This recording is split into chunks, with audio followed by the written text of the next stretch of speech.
Roadkill Extra shows up every weekday on Motor Trend On Demand, and you can see them all with a 30-day free trial at motortrendondemand.com. But here's an example of one of the shows that you missed last week.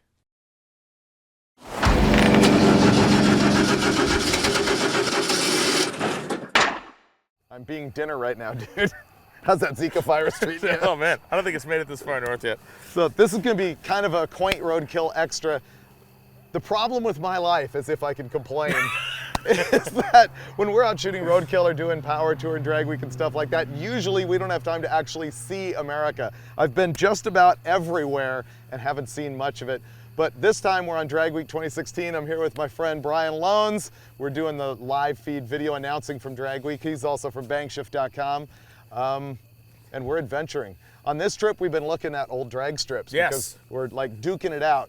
What's your count now? 122 after today. And so what am I? 87. 87 or 88, because you're 86 and then you got two. So because we got the one the other day with the man with the dog chased us off, and then we had the one today that we couldn't get in but we saw. And that was sponsored by someone we know and we had no idea. Yeah, Osceola County Raceway. Yeah. So what we're talking about is we like to collect old drag strips, meaning go to as many drag strips as you possibly can. It's kind of our job. It's also our hobby. Brian announces everywhere, so he's got 120. Yeah, I'm 122 right now. 122, yeah. Right. And I've got 80, whatever we just said. But at this stop right here, we pulled in because it looked like, oh man, that's an old racetrack. I'm pretty sure from looking at this booth, this used to be a drive-in. We're somewhere in Michigan, I think. No, we're in Indiana now. Did we make it to Indiana? I think we're making Indiana, yeah. One of the problems with Drag Week and Power Tours, you never know where you are at any given time. When we cross state lines, there's no signs, there's nothing. What's the coolest old track you've been to? Louisa County Dragway in Virginia. The only thing, it's in the middle of a farm right now. The only thing left of it is the starting line. The actual strip is there. It's only like, 10 feet wide. Yeah. But the whole area was annexed by a farmer, and basically he stacks hay along it.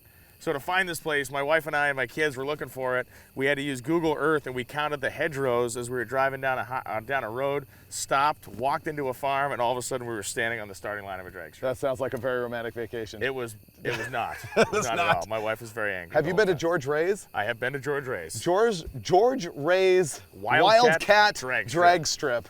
Actually, Chad and I were on a road trip home from Memphis, and we stopped there. This place is in Paragould, Arkansas. Yes. And we got to talk to the old guy actually before he croaked, not after.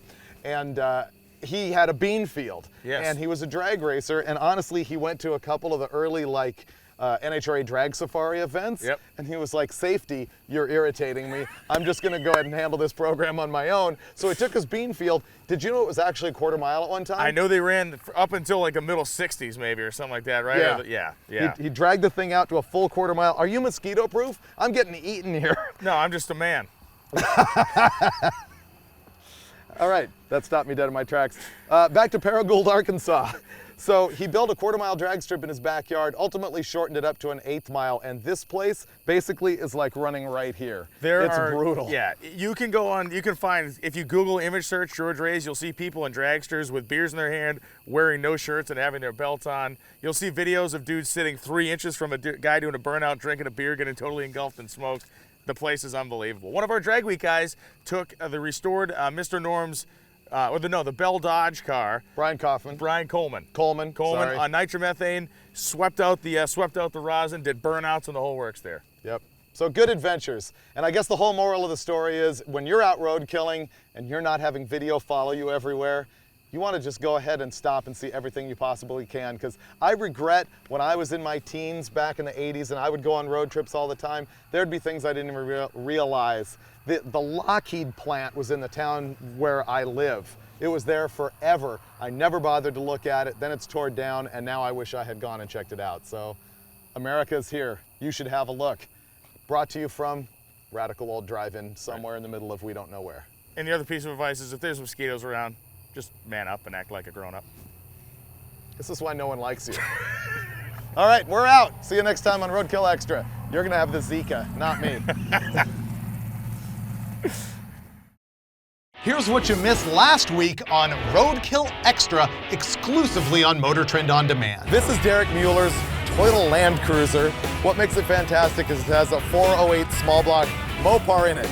No one does that. Today we're talking about getting your driver's license. You can't just get in a fast car and immediately start running 9-second passes. Bam! Check that out. Pre-bled on Roadkill gloves. If you need more Roadkill Extra, go sign up for the 30-day free trial right now.